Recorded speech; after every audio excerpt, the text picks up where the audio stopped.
camera is on, but no visibility.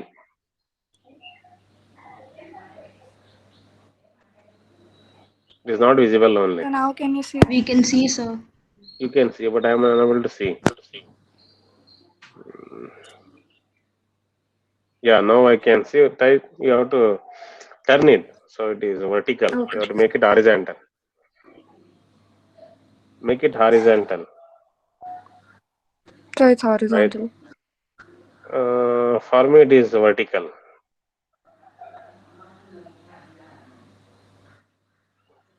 Reverse it now. So you're understanding what I'm saying. Now Okay, it's zero. fine. What I told you to write. Okay, NRZ both you written. Na? NRZ and as well as return to zero. Fine, ma. Fine. You specify x-axis is time. Okay. Okay, Okay, fine, sir. Gayatri.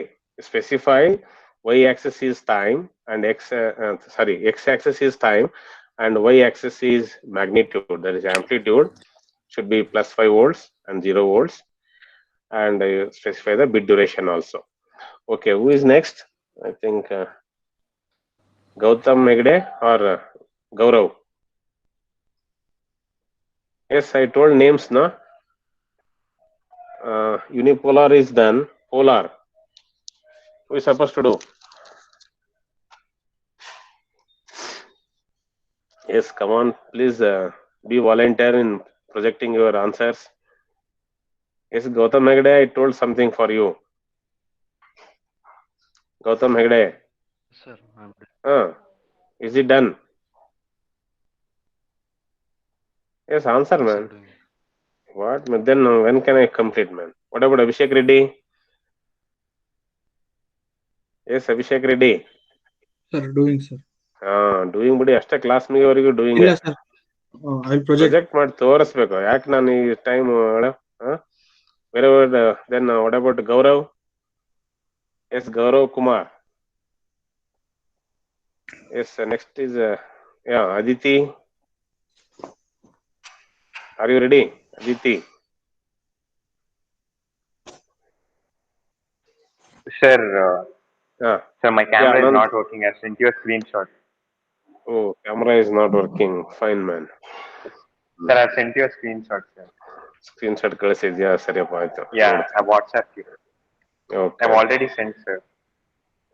Okay, man. Fine. I wanted to have this interaction. Fine. So online class ಸ್ವಲ್ಪ interact ಇರ್ಬೇಕಲ್ಲ, ಇಲ್ಲ ಅಂದ್ರೆ I will keep talking from my side and will be ಅವೆಲ್ಲ ready ಇಟ್ಕೋಬೇಕು. Camera, mic. ಕೆಲವರು mic ready ಇಲ್ಲ ಅಂತಾರೆ, ಕೆಲವೊಬ್ರು. ಅಭಿಷೇಕ್ ರೆಡ್ಡಿ, ಏನ್ ಮಾಡ್ತಾ ಇದೀಯಾ? ಏನ್ ಪ್ರಾಜೆಕ್ಟ್ ಮಾಡ್ತಾ ಇದೀಯಾ? Yes, Abhishek Reddy.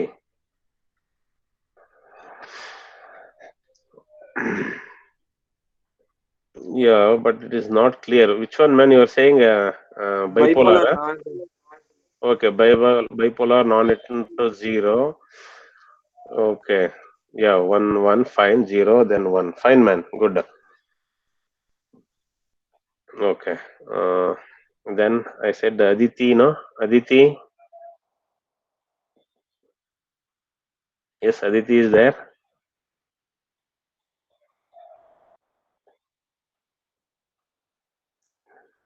Aditi, yes. Yes, sir. Yeah, I told something for you. I think bipolar return to zero, I told, I feel. Have you done?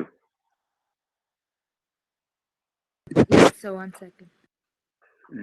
Be fast so that I can proceed further.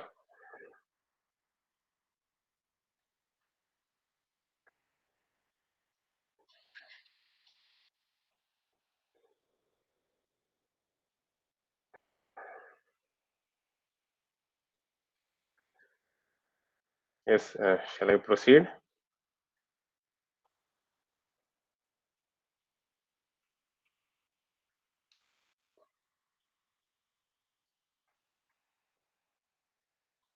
Yeah.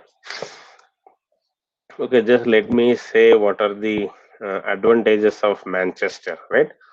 So in case of Manchester, I said there will be a transition in the middle of each bit period, right? there will be transition in middle of each bit period. That transition serves both as a clock heads and as well as data representation. Yeah, that is low to high.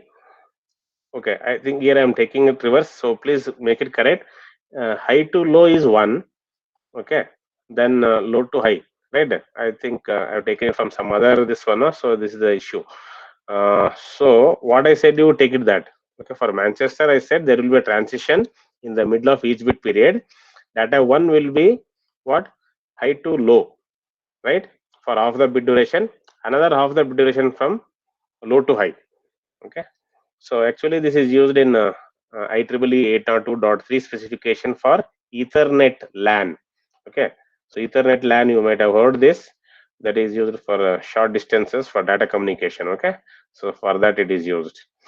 And another one is a differential Manchester, so which is used in IEEE 802.5 specification for token ring local area network connections. Okay, so I don't want you to make confused. Be pakka with Manchester means data 1 will be from high to low for half the bit duration, then low to high for another half the bit duration. Data 0 means low to high transition, right? Then high to low for another half the bit duration. That's all. Yeah. So let me just have a discussion about the power spectral density. Okay. So power spectral density of the line codes. Why we should know the power spectral density? Any idea? So by knowing about the power spectral density, see there are two things are there, right? One is power spectral density, another one is energy spectral density, ESD. Okay, so we are interested in power spectral density. Means we will be knowing the amount of power where it will be peak for each type of line code. Okay, so of course we are not going to discuss about the derivations of all these power spectral density of these line codes, just to know. Okay, that is for unipolar non-return to 0. So how do we draw the power spectral density? Okay, so the x-axis is normalized frequency, okay, and y-axis is the normalized power spectral density. Have you heard anywhere about this power spectral density so far? So there is a formula and there is a way to calculate also. Since the derivation of these things, I feel it is a scope of out of scope of our discussion. That is why I'm not going through the this derivation. Okay, so just to try to understand. So this is the first one, is the unipolar NRZ line code power spectral density. So what we are finding here is, so at 0, okay, I have a impulse function, right? Right, and its weight is half. Even looking at the expression also you can say, and it is a sinc function actually, that is sine pi ft by pi fd is there, right? So sine, there is a sinc function. So here what I have shown is only one-sided spectra. Okay, that is only for positive frequencies it is shown, and it will be reflecting even for other side also. So at 0, okay, there is an impulse function, and then it drastically means it decreases as the frequency increases. Okay, it is reaching at r equal to, when it reaches 0 at r. Okay, so r is the what bit rate it is. So r is equal to 1 by t, we say, or rb is equal to 1 by tv. Okay, so data rate is equal to 1 by bit duration. So this is for unipolar NRZ, and for polar NRZ is similar to that, but what we notice here is there is no impulse function at 0 frequency. Okay, looking at the expression also you can see it is just a square tb into sine pi f tv by pi f tv whole square.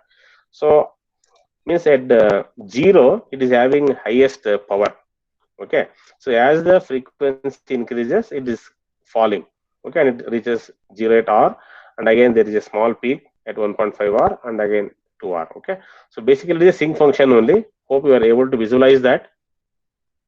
Yes, able to visualize. So I have written here shown one-sided spectra. So it can be written for both the sides. So most of the time we show only for positive frequencies.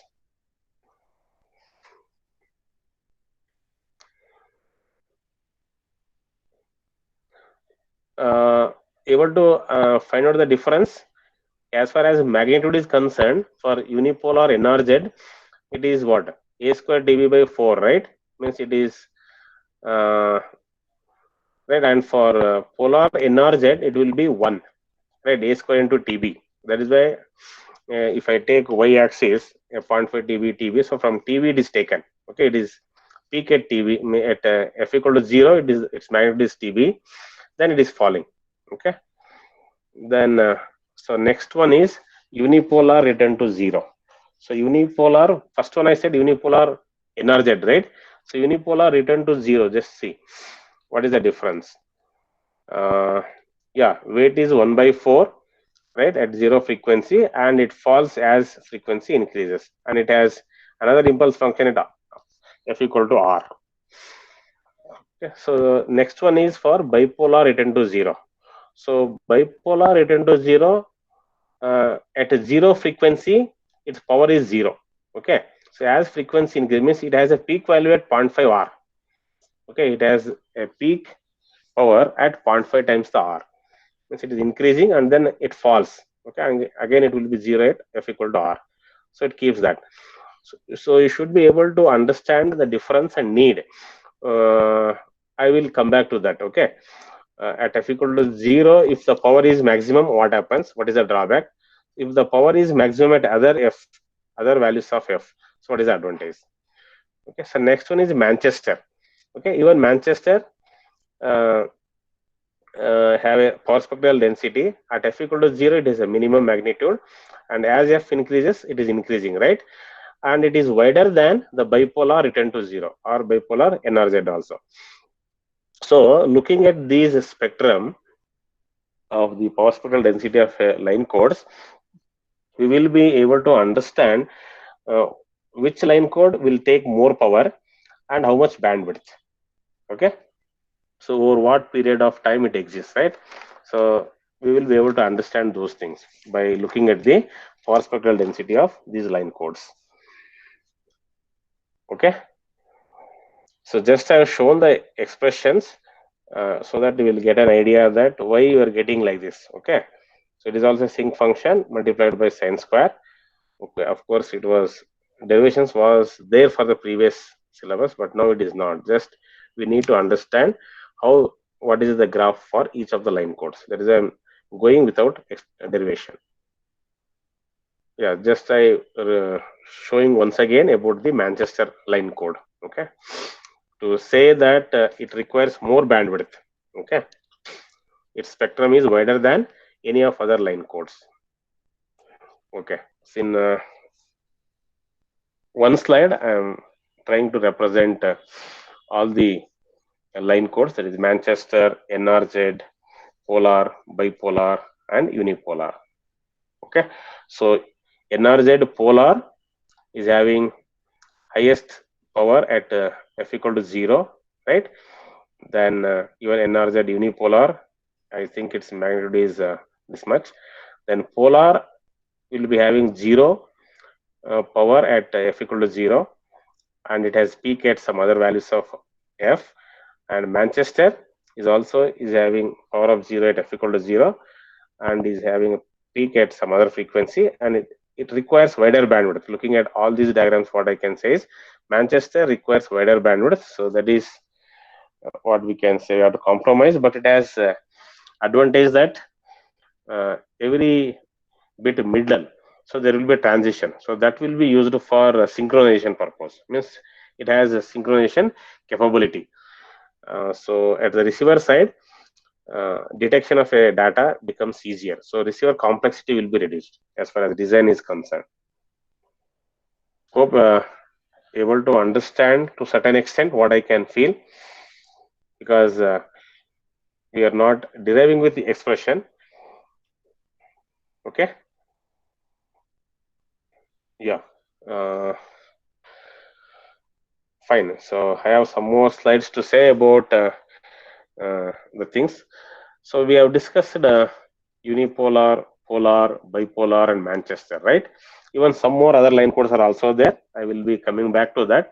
Before going to other line codes, so let us just try to understand why so many encoding schemes.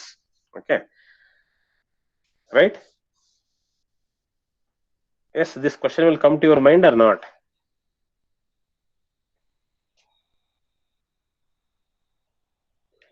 Yes, my dear student, should say this question will come to your mind or not. Why not only Yes, sir. one type of line code? Why almost 7 to 8 types, different types of line codes are there, right? Are you getting this question into your mind?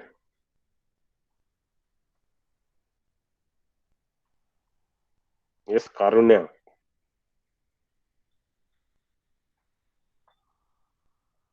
Yes, sir. Can you just say what I said?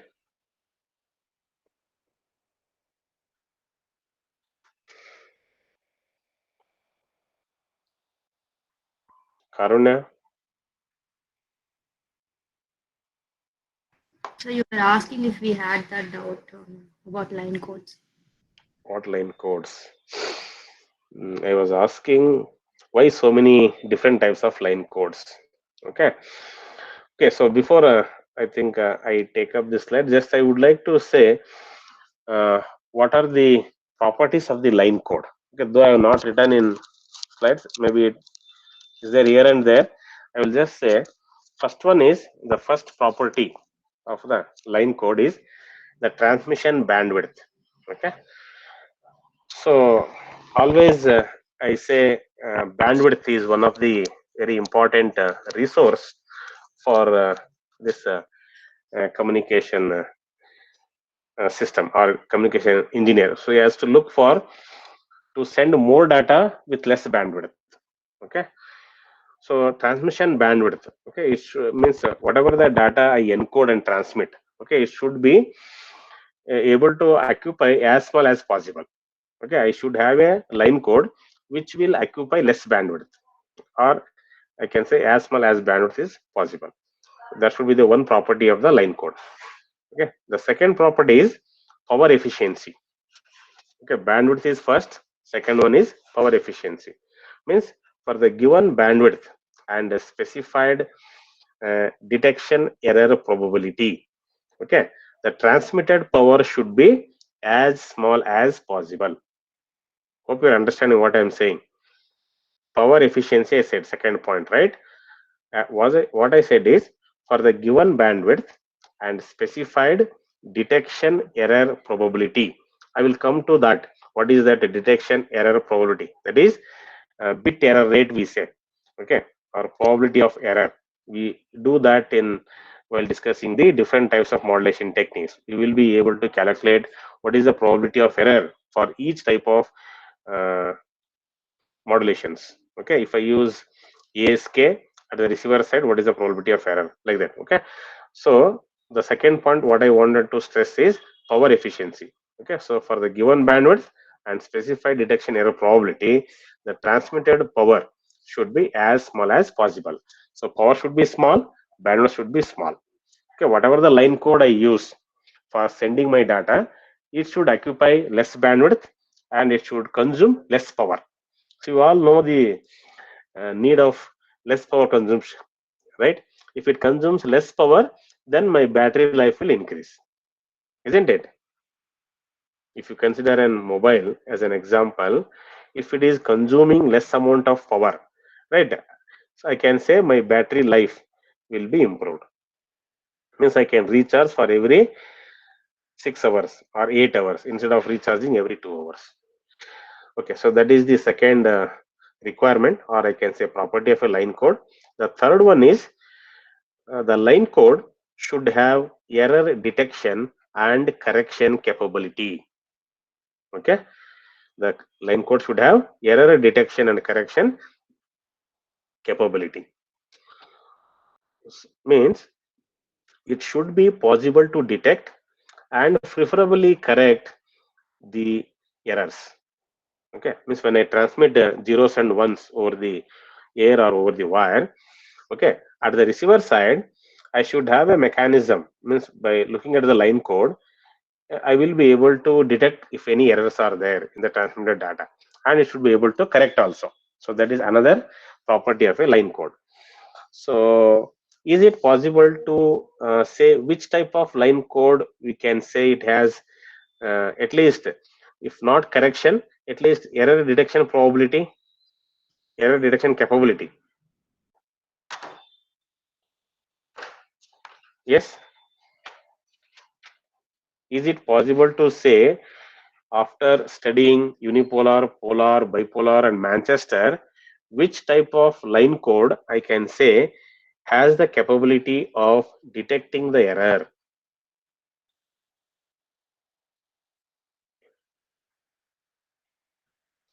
Yes, got my question.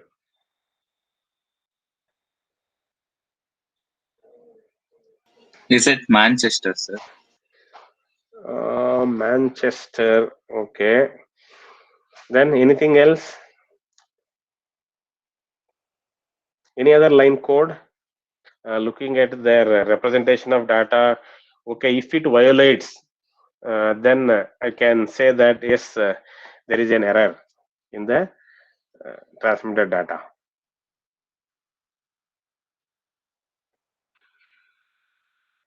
Yes, anybody else? Sir, is it unipolar non-return to zero?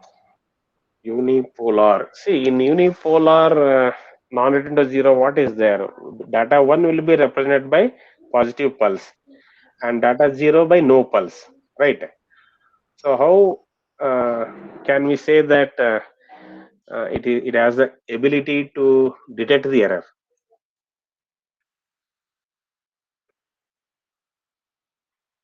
Yes, it is good. At least you are saying, you are coming up with some name. Yeah. What about others? Yes, just have a look about unipolar, polar, bipolar, about the representation of data. Okay. Polar return to zero, sir. Polar also there. See, in polar, what we do is we represent 1 by positive pulse, right, and 0 by negative pulse. Even if there is any violation, it may not be possible to detect. So bipolar non-return to zero and return to zero. Yeah, it is correct. Very good. So in case of bipolar, what is the rule we use for representing data? Consecutive ones will be represented by alternate pulses, right? Hope you're understanding what I'm saying, right? In case of bipolar, whether it is NRZ or RZ, we represent consecutive ones by alternate pulses. That is by alternate signs, right? Means first one will be represented by positive pulse, the next one will be represented by a negative pulse. Again, after that, if any one is coming, then that will be represented by, based on the previous one, will be represented by either positive or negative, right?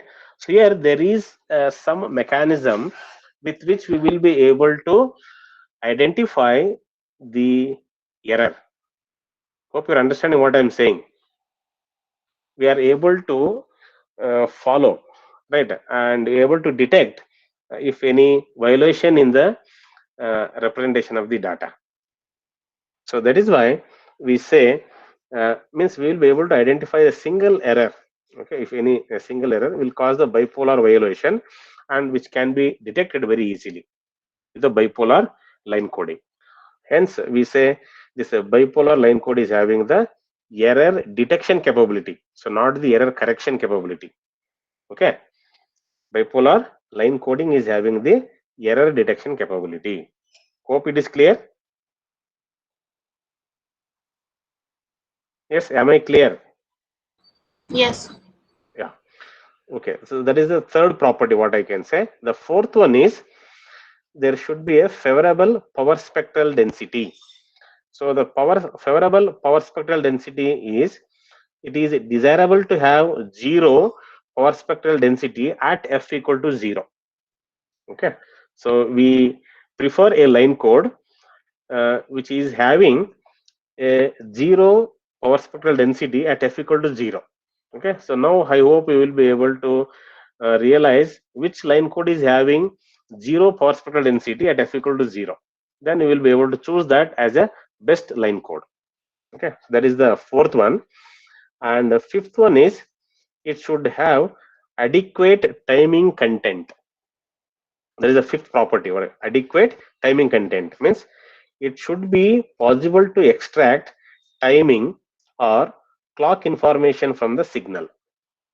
Okay, I should have a line code which will have an adequate timing content, means it should be possible to extract timing or clock information from the signal. So which will be useful at the receiver side. So looking at this, which line code you prefer that we can have the adequate timing content? One is the Manchester, and another one is even we can say return to 0, right? Because there will be a transition from high to low. And the last one is transparency. Okay, so it should be possible to transmit a digital signal correctly regardless of the pattern of ones and zeros. That we call as transparency. So these are the 6 properties of a line code. So we expect while selecting type of line code, more or less, if it is matching, means whatever the line code matches the maximum number of these properties, we say that is a better one. Okay, so I repeat once again. First one is transmission bandwidth. It should be as small as possible.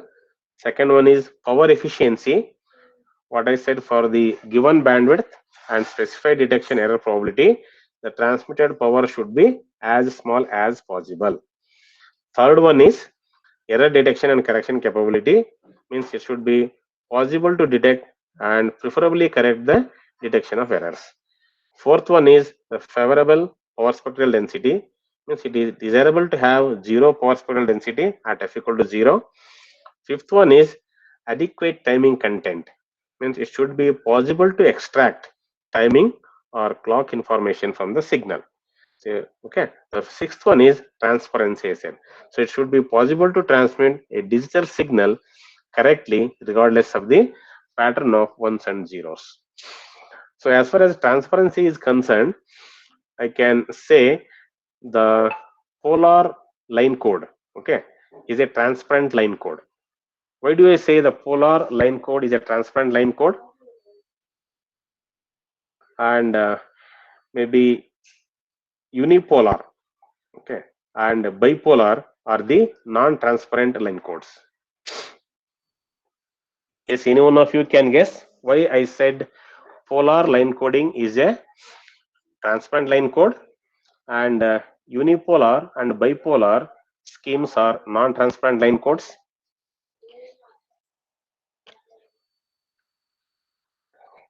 Yes, I said, no, what is transparency? It should be possible to transmit a digital signal correctly regardless of the pattern of zeros and ones or ones and zeros. I'm saying polar scheme is a transparent line code, whereas unipolar and bipolar schemes are non-transparent line codes.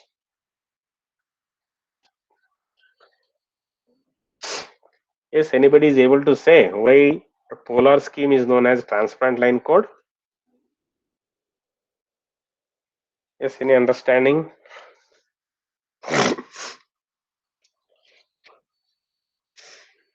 Yeah, because in case of polar, right, each bit is transmitted by some pulse, right? Means data 1, right, will be represented by a positive pulse, and data 0 will be represented by a negative pulse, right? Yes or no? But in case of unipolar or bipolar, what is missing there? I am, in case of unipolar, I am transmitting 1 by positive pulse, 0 by no pulse, right?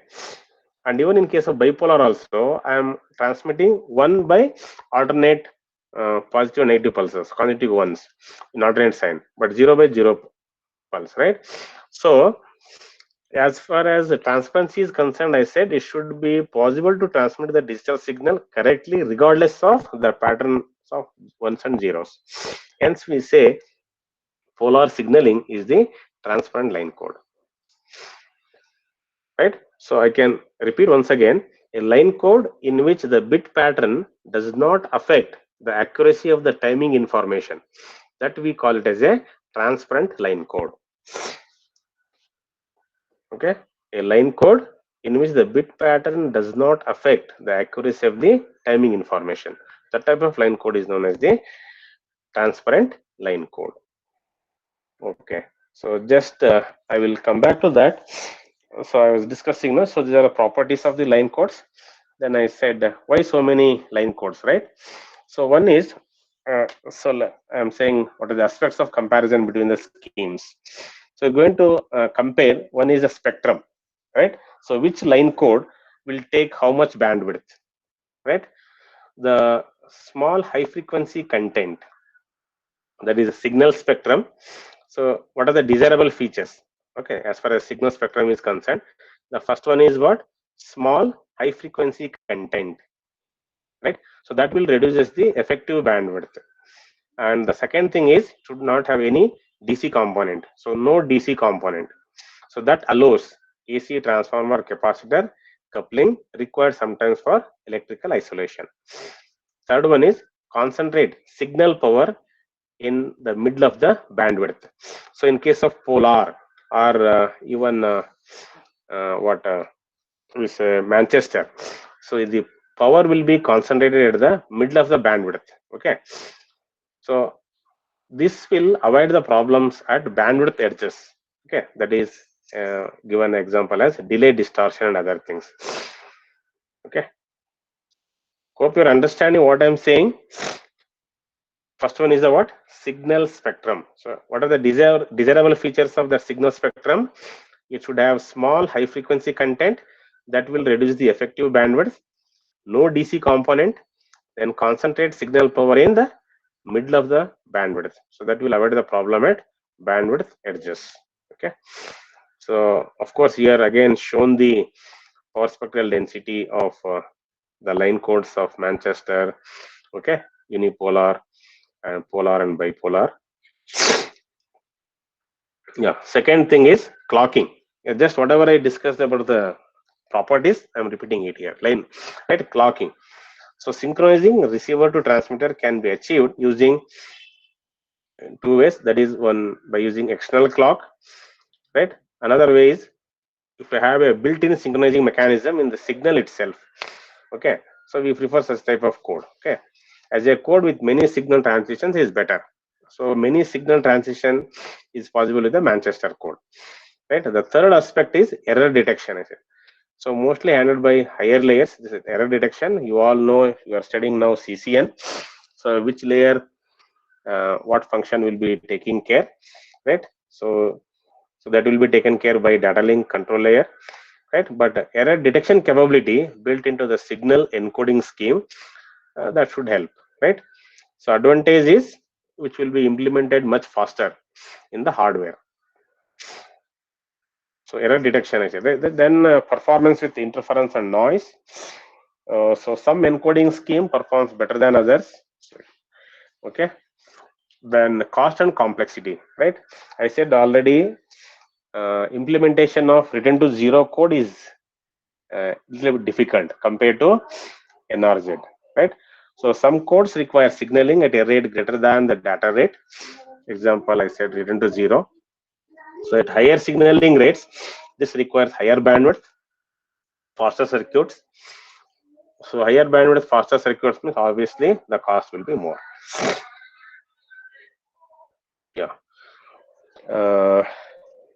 Okay, I think I will not discuss this. Or let me say about bipolar. So bipolar is also known as, I said, alternate mark inversion. No? So advantage of bipolar is what? It has no net DC component, right? I said in bipolar, 0 data is represented by no line signal. Yes, 1 data represented by positive or negative pulse, right? So the one pulses alternate in polarity. Why? So there are reasons. One is we will be able to detect the errors. Okay. Another one will find out why. So advantage of that bipolar is no net DC component. It requires lower bandwidth than non-return to 0, and there will be no loss of sync with the long string of ones. Okay, but still that bipolar is having a problem with long string of zeros. Okay, we'll see how the problem can be solved in the upcoming slides. So as I said, no, alteration of pulse polarity useful for error detection. Yeah, so I think with this, what I can say is first part of this is done. Only two more line coding techniques are there. That is, one is high density bipolar signaling. In that, again, we discuss about SDB3.